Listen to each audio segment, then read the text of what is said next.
درانه کتونکو السلام علیکم.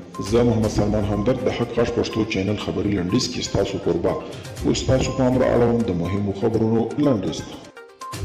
د روغتیا متخصصینو یو تازه راپور په ډاګه کوي چې په هند کې د کورونا وبا له امله د مړه شوو کسانو شمېر تر هغه 10 برابره ډېر دی چې د هند حکومت اعلانوي. راپور کې راغلي چې په هند کې د کورونا له امله 4 میلیونه اووه لکه کسان مړه شوي دي. د هند حکومت دا راپور رد کړی دی.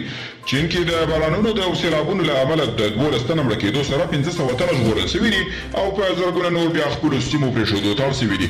د ایراني رسنیو د راپورونو له مخې د ایران د بهرنیو چارو وزیر محمد جواد ظریف د ټلیفون له لارې د هند د بهرنیو چارو له وزیر جای شیکر سره د دوه اړخیزو موضوعاتو سره د افغانستان پر وضعیت هم خبرې کړې دي او استرالیا چې له ناټو سره په افغانستان کې یو ځل څو کلنه د ماموریت دوره تېره کړې ده. چارواکي په تازه څرګندونه کې ویلي چې د افغانستان ته د خپلو سرتیرو بیا لیږد غور کوي.